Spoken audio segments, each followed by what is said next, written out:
Hello, good afternoon. Welcome to Daily Current Affair MCQ. Today is 14th September 2024 और आज है हिंदी दिवस। तो हिंदी दिवस की आप लोग को ढेर सारी बधाइयाँ। हमारा जो भारत देश है वो कोई ऑफिशियल लैंग्वेज तो है नहीं हमारा, लेकिन हिंदी बहुत ज़्यादा जनसंख्या में बोली जाने वाली भाषा है। ठीक है, तो let's start from our first question. See, our first question is consider the followings with reference to HSBC India PMI survey। ठीक है, इसके रिगार्डिंग कौन सा स्टेटमेंट सही है वो आपको बताना है। तो पहला स्टेटमेंट आपको कहता है it aims to access the performance of manufacturing sector. Manufacturing sector के ये एक्सेस को क्या करता है, परफॉर्मेंस उसकी बताता है। ठीक है, ये नेक्स्ट कहता है आपका second, it survey is conducted on monthly basis की। ये सर्वे मंथली बेसिस पे होता है, हर महीने होता है। तीसरा कहता है आपका कि a PMI reading above 50 generally indicate the expansion in the manufacturing sector. अगर पीएमआई कह रहा है कि अगर 50 से ऊपर जाएगा तो ये जनरली इंडिकेट करता है कि मैन्युफैक्चरिंग सेक्टर का एक्सपेंशन हो रहा है, मतलब बढ़ रहा है मैन्युफैक्चरिंग सेक्टर। ठीक है, तो इसके रिगार्डिंग कौन सा स्टेटमेंट सही है वो आपको बताना है। तो आप लोग बताओ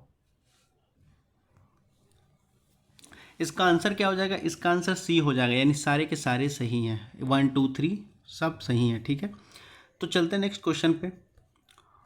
सेकेंड क्वेश्चन आपका कहता है कि आर्टिकल 20 सब close 3 is a part of which fundamental rights in Indian constitution. ये कौन सा फंडामेंटल राइट्स के इंडियन कॉन्स्टिट्यूशन में है, क्या कहता है आर्टिकल 20 सब क्लोज 3। तो पहला स्टेटमेंट आपका कहता है कि right to protection in respect of conviction of offence, यानी किसी को गिरफ्तार कर लिया गया या अरेस्ट कर लिया गया कन्विक्शन के ऑफेंस को लेकर के, राइट टू प्रोटेक्शन का उसका फंडामेंटल राइट्स है। बी कहता है आपका right to constitutional remedy. Constitutional remedy के बारे में इसको ऑप्शन में है सेकंड। सी कहता है right to freedom of religion, freedom of religion की बात करता है। उसके बाद डी कहता है आपका कि right to protection against arbitrary arrest and detention, जो आपको अरेस्ट और डिटेंशन किया जाता है उसके खिलाफ आपको एक फंडामेंटल राइट्स प्रोवाइड किया जाता है। तो कौन सा स्टेटमेंट सही है आपको वो बताना है। बताओ, बहुत इंपॉर्टेंट क्वेश्चन है ये। देखो, इसका सही आंसर आपका ए हो जाएगा, right to protection in respect of conviction for offence. यानी कोई भी एक्यूज जो आपका होता है, यानी कोई आरोपी है, जिस सपोज करो किसी ने क्राइम किया है और उसके ऊपर कोई आरोप लग गया है, तो वहाँ पर क्या है कि वहाँ फंडामेंटल राइट्स आपको क्या करता है कि ये फंडामेंटल राइट्स नहीं प्रोवाइड करेगा कि आप वो अगर अपने अगेंस्ट में गवाही दे सके, ठीक है, या अपने फेवर में गवाही दे सके, ऐसा उसके पास ये रूल नहीं है। ठीक है, ये फंडामेंटल राइट्स बोलता है। ठीक है, let's move to the next question.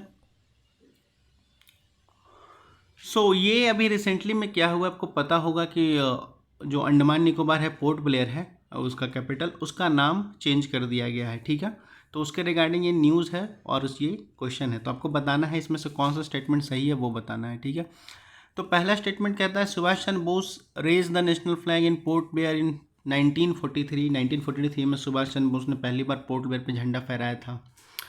Second statement आपका कहता है Veer Savarkar were imprison in the Cellular Jail of Port Blair. Veer Savarkar जो हैं उनको पोर्ट ब्लेयर के सेलुलर जेल में उनको जेल की तरह जेल में कैदी बना के रखा गया था, जो काला पानी की सज़ा होती थी। थर्ड आपका कहता है the Mahatma Gandhi marine national park near the port Blair is famous for the coral reef and marine life. Mahatma Gandhi marine national park जो है आपका पोर्ट ब्लेयर में, वो फेमस है कोरल रीफ और मैरीन लाइफ के लिए। ये तीसरा ऑप्शन है। तो इनमें से कौन सा स्टेटमेंट आपका सही है वो बताना है। पहला ऑप्शन कहता है आपका ओनली 1, ओनली 2, ऑल 3 या नन ऑफ दिस। कौन सा सही है आप लोग बताओ।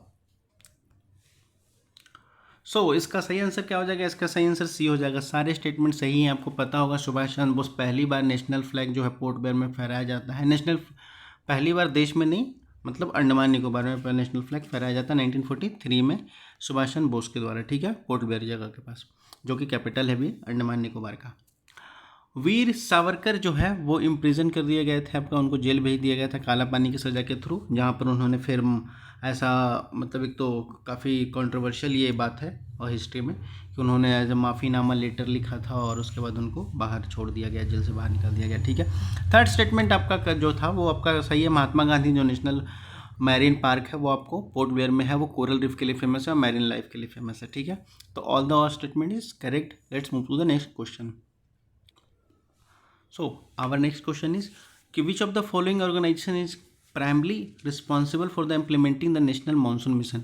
कौन सा इसमें से मिनिस्ट्री है जो इनके अंडर में ये आता है आपका नेशनल मानसून मिशन इम्प्लीमेंट करने का। पहला ऑप्शन कहता है मिनिस्ट्री ऑफ एग्रीकल्चर, दूसरा कहता है आपका Indian Institute of Tropical Meteorology, तीसरा कहता है आपका National Centre for Medium Range Weather Forecasting, D कहता है आपका इंडिया मेट्रोलॉजिकल डिपार्टमेंट IMD। तो कौन सा सही है आपको वो बताना है, तो बताओ।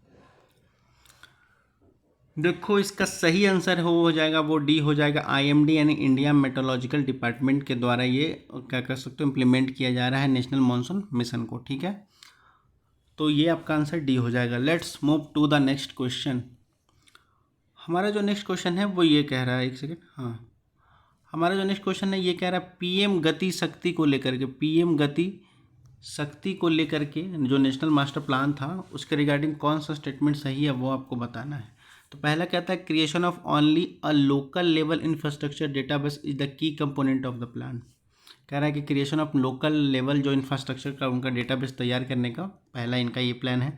दूसरा कहता है कि it's aim to monitor the infrastructure project using the GIS based ERP portal, यानी GIS बेस्ड ERP पोर्टल जो है उसके बाद उससे क्या करेंगे वो मॉनिटर करेंगे कहाँ कहाँ जो इंफ्रास्ट्रक्चर का प्रोजेक्ट हो रहा है उसकी मतलब डेवलपमेंट कहाँ तक हो गई है उसके बारे में वो देखेंगे, ठीक है। थर्ड कहता है ministry of commerce and industry is responsible for the coordinating and implementing the plan. ये किसके अंडर आता है, नेशनल शक्ति में PM शक्ति नेशनल मास्टर प्लान। तो ये कह रहा है आपका मिनिस्ट्री ऑफ कॉमर्स के अंदर आता है, ठीक है। तो इसको बताना है कि कौन सा स्टेटमेंट आपका सही है, ठीक है।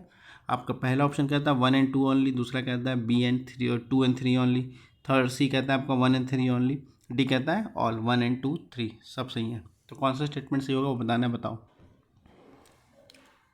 देखो इसका सही आंसर बी हो जाएगा, 2 और 3 सही है, ठीक है। फर्स्ट आपका गलत है, 2 और 3 सही है। अब देखो ये क्या कहता है, तो ये न्यूज़ है, देखिए आपका क्या हुआ है कि अंडर PM गति शक्ति जो हमारा स्कीम था लाया गया था पिछले साल, जिसके अंदर क्या हुआ है नेशनल मास्टर प्लान बनाया गया, लॉन्च किया जाएगा वहाँ से ब्रेक द सेलोस, ठीक है। जिसके बाद क्या कह रहा है PM शक्ति का जो मिशन है वो इन्हांस करेगा इंफ्रास्ट्रक्चर और लॉजिस्टिक अक्रॉस द कंट्री, सारे पूरे देश में जो हमारा इंफ्रास्ट्रक्चर और लॉजिस्टिक की बात कर रहे हैं उसको इन्हांस करेगा, ठीक है। उसके बाद कहता है ministry of commerce and industry is responsible for coordinating the implementing the plan, ठीक है। यानी ministry of commerce and industry के अंडर आता है ये। उसके बाद बात करता है geographic mission system GIS technology का यूज़ किया जाएगा, ठीक है, जिसके बेस्ड आपको देखा जाएगा कि कहाँ तक डेवलपमेंट हो चुकी है इंफ्रास्ट्रक्चर की उसकी, ठीक है। तो ओवरऑल इसका आंसर क्या हो जाएगा, आंसर बी हो जाएगा, ठीक है, option B. So that's it for the today session. बाकी आपको कोई क्वेरी या कोई क्वेश्चन हो तो feel free ask to comment section, बाकी पढ़ते लिखते रहिए। धन्यवाद, थैंक यू ऑल, नमस्कार।